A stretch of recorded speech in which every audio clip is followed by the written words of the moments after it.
Mwingine ndugu zangu waandishi wa habari ni kuhusiana maendeleo ya soko la Kariakoo na biashara za saa 24. Wapo baadhi ya wenzetu ambao wanatamani zaidi kujua tumeishia wapi na kauli mbiu yetu ya biashara saa 24. Lakini wapo wenzetu pia wanaotamani kuendelea kujua tumefikia wapi kuhusu maendeleo ya soko la Kariakoo. Ndugu waandishi wa habari, soko la Kariakoo linaendelea kujengwa na mpaka sasa lipo zaidi ya 95%. Lakini hivi ninavyozungumza tayari wafanyabiashara waliokuwepo zamani zaidi ya 1500 wamehakikiwa na kuendelea kuoneshwa vizimba, lakini zaidi pia wamefafanuliwa kuhusu utaratibu utakaotumika wa wao sasa kuingia hapo. Moja ikiwa ni kusaini mikataba, mbili ikiwa gharama za soko zilizopo kwa wakati huu, lakini tatu yakiwa ni malipo, lakini nne ikiwa discourage wale madalali waliokuwepo zamani ambao mtu mmoja alikuwa na vyumba zaidi ya 15. Lakini jambo jingine ni madeni yote ya nyuma kulipwa ili kuweza kuuisha rasmi taarifa za wafanyabiashara wa zamani.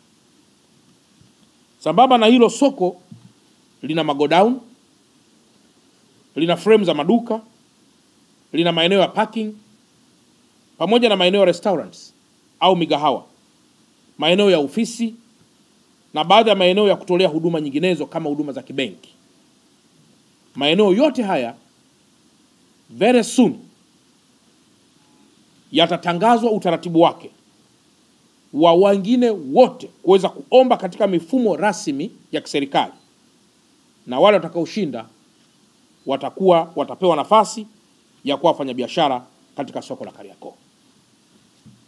Pamoja na hili ni kwamba soko letu kwa sasa limejengwa kwa chini ya bilioni 28, na kilichopo kwa sasa ni ukamilishaji wa ujenzi wa uzio ili kutoruhusu tena soko letu kuweza kuvamiwa au kuchafuliwa kwa biashara zisizo rasmi.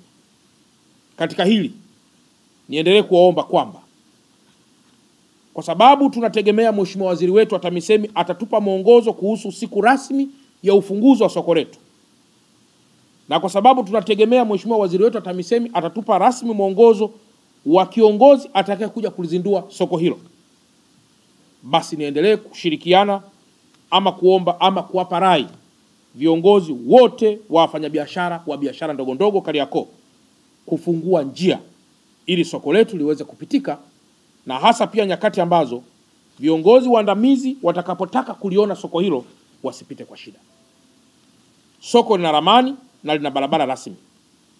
Kwa hiyo viongozi wa wafanyabiashara wa mkoa wa Dar es Salaam na hasa eneo la Kariakoo waanze haraka kuwaeleza wafanyabiashara wa biashara ndogo ndogo kufungua njia kuelekea kwenye soko hili la Kariakoo bila mabishano ya aina yoyote. Kufungua njia kuelekea kwenye soko la Kariakoo bila mabishano ya aina yoyote. Na jambo jingine kuhusiana hili, kulikuwa pia kuna malalamiko mengi kuhusiana na bei kuwa kubwa za frame nyingi zilizopo kwenye ukanda wa Kariakoo.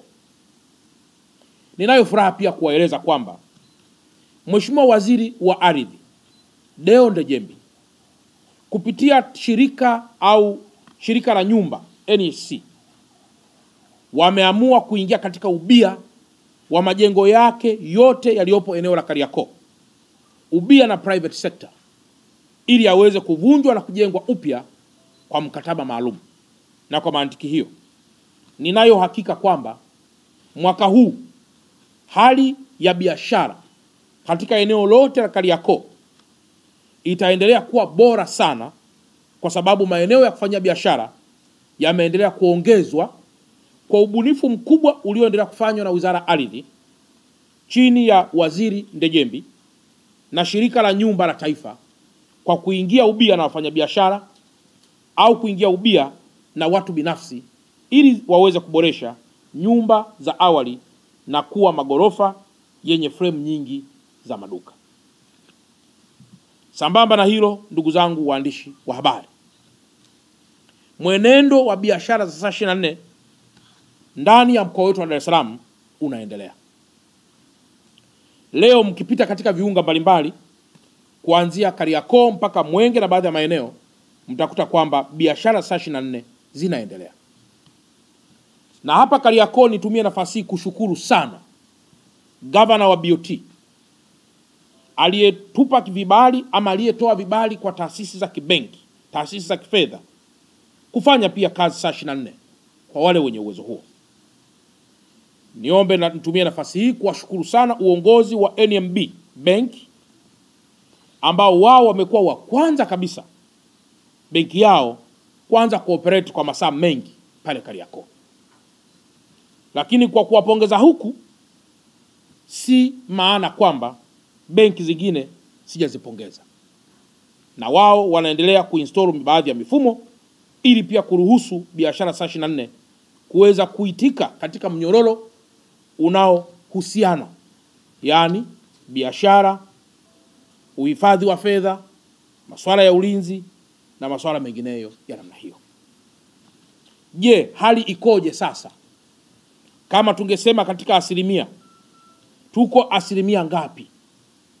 Ndugu waandishi wa habari, naomba niwape tena taarifa hii njema kwamba tumepeana assignments na wakuu wa wilaya wote wa mkoa wa Dar es Salaam kwamba baada ya mkoa launch ama kuzindua, sasa wakuu wa wilaya kwa kushirikiana na taasisi zote, wafanya biashara ndani ya wilaya zao, na wao wa launch biashara saa 24 katika wilaya zao, ili wafanya biashara wetu katika maeneo mbalimbali waendelee kuiona fahari ya usalama wa ndani ya mkoa wetu na ufahari ya usalama ndani ya taifa letu unaoratibiwa na kusimamiwa na vyombo vya dola, lakini kwa uimara wa serikali anayoiongoza Mheshimiwa Dr. Samia Suluhu Hassan